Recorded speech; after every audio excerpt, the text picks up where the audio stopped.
If you are anything like me, you have heard the term minimalism over and over and over again, and especially in the last several years, and it's been intimidating, and you've thought it's something that I just can't achieve. I'm not that type of person.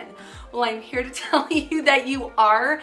Anybody can achieve minimalism, whether on an extreme level, if that is your passion and that's where you want to go with it, or if you just want to start simplifying your life in small and simple ways, and then anywhere in between. It absolutely can be achieved. But don't be intimidated by the word minimalism or that term. It simply means living with the items that bring you value, that help you achieve your goals, that help you move in the direction of a more fulfilled life, and eliminating the rest. And when you put it that way, it's like, yes, that's what I want, and I can do that. Yes, you can, because I didn't think I could do it either. But once I realized how achievable it can be with a few small steps, I dove headfirst into the process, and I have not looked back.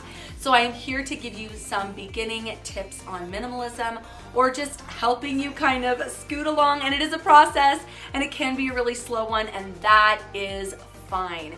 But I want to be here to give you some encouragement, help you maybe remember some things you've forgotten, or if you're just starting, help you get going. Thanks for being here. Let's hop right in. I absolutely love to talk in terms of boundaries, and I love to talk about seeing your home as a physical boundary. Every drawer, cupboard space, it's all a boundary and a limit. When you think of the word limit, I think we tend to kind of rebel. I don't want to be limited. I want to have tons of options. I want to have things there just in case. And I think this is a natural part of human nature. But when I use the word boundary or limit, I want you to kind of shift your thinking from, oh no, I can't have all the options. I can't have all the things. But think of it as limiting your stress, limiting your anxiety, limiting the time you have to clean. So when I say create limits, go by the limits that have been set in your home, remember you're also limiting all of that stress. You're limiting the amount of cleaning you have to do. And when you think of it that way, it's actually really, really positive, and you might be more motivated to just begin. All right, so let's say you want to limit the number of items in a dresser drawer because things aren't fitting, you're not respecting the boundaries of that drawer, and it's causing you grief and stress.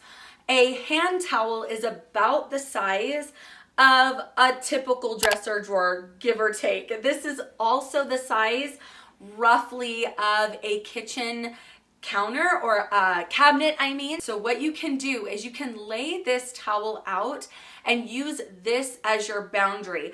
You know, cupboards are dark. It's like a black hole in there. And sometimes drawers can seem really overwhelming too. But if you lay this out and start kind of organizing your items onto the towel, it gives you a really, really nice visual of what will pretty much fit perfectly in that space. So grab a hand towel. If it's a small area, just grab a little washcloth. But I just love the idea of having everything laid out really clearly in front of you, and it helps you just focus on keeping the things that are going to add value to your life and the things you actually use. Whatever goes outside the perimeters of this boundary gets donated.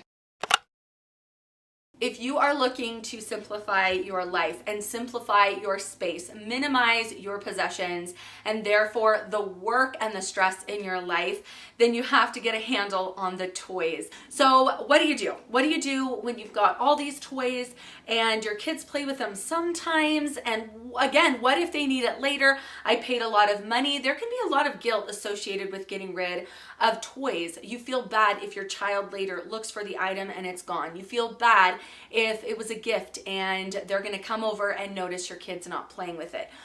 All these things can kind of start to weigh us down and make us believe that we're incapable of decluttering. These thoughts, these negative thoughts, these are not good thoughts. You have to do your best to try and push them aside, squash them. When it comes to toys, I like the general rule, do my kids play with this item twice a week? And you can also do a toy rotation. Cut the toys in half, store half of them for 6 months.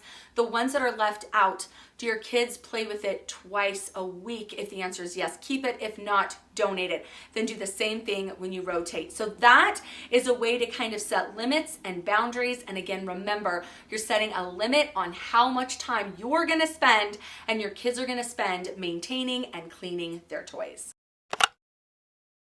I have talked and talked about having a home for every item in your space. I stand by this and I will forever.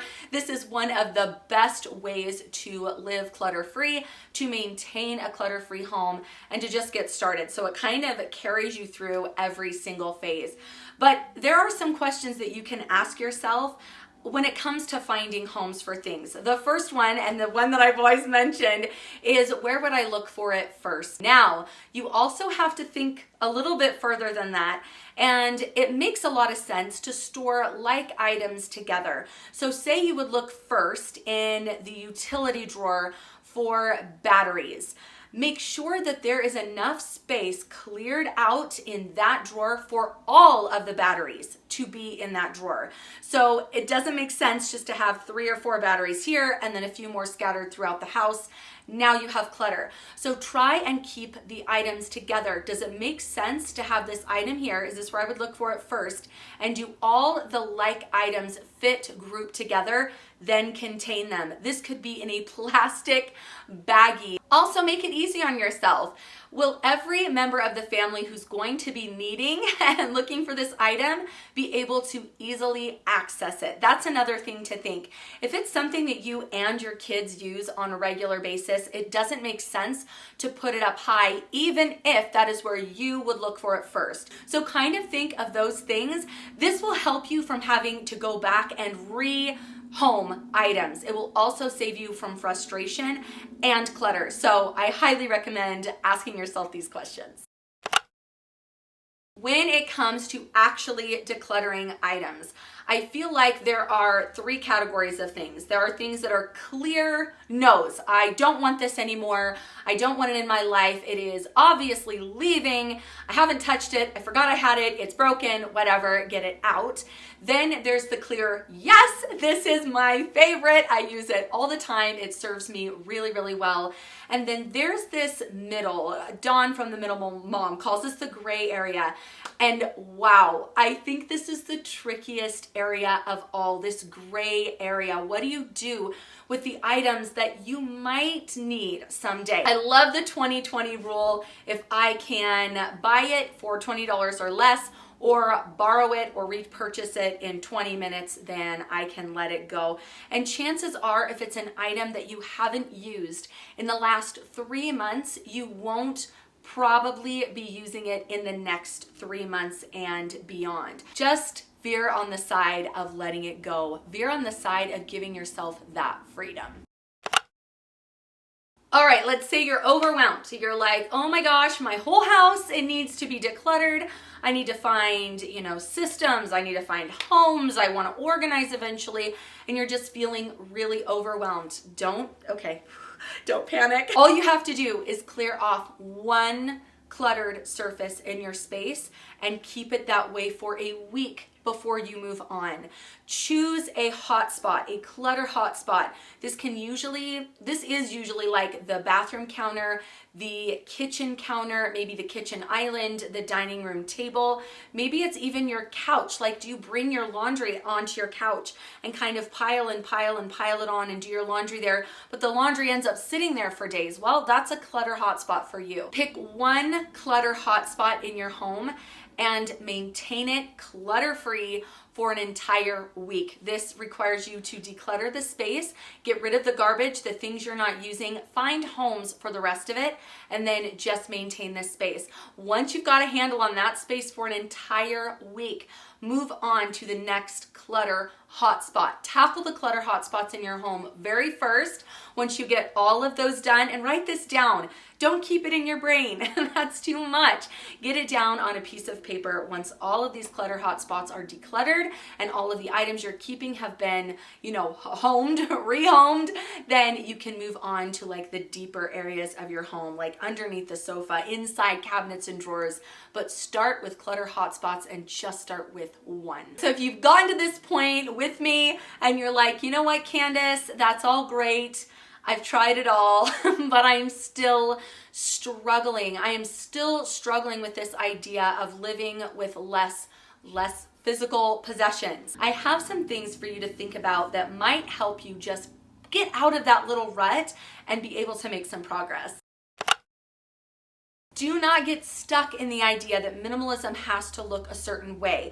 If you type in minimalist home on Pinterest, these very, very stark, bare walled homes get pulled up. And I will be honest, that does not appeal to me at all. For me, that's like turning me off to the whole idea. I'm like, no, I want to be cozy. I want to be surrounded by warmth, and I want my home to feel inviting. So I don't want you to get stuck into thinking that minimalism has to look a certain way. It absolutely does not. That's a myth, and that's a stereotype.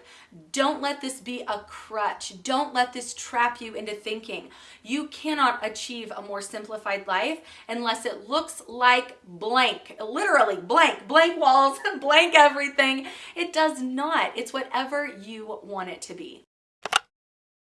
Another reason you might really be struggling is because you have not identified your core guiding values. Why really do you want to do this?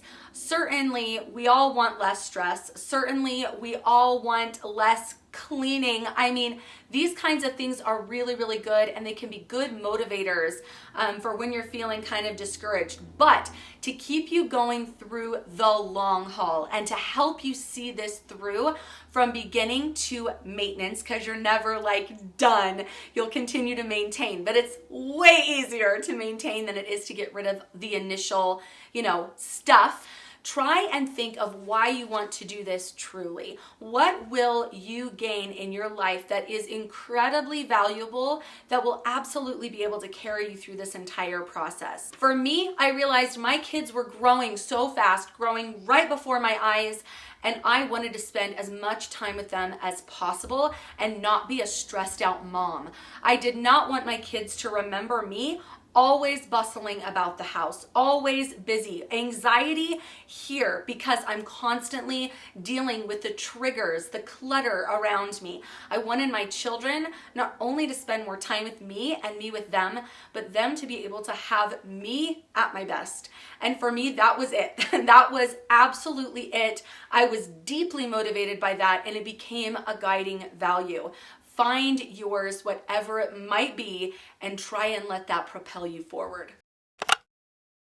Now, if you are going to begin minimalism or maintain a minimalist home, you're going to have to curb your shopping habits. This was one of the hardest things for me, being completely honest.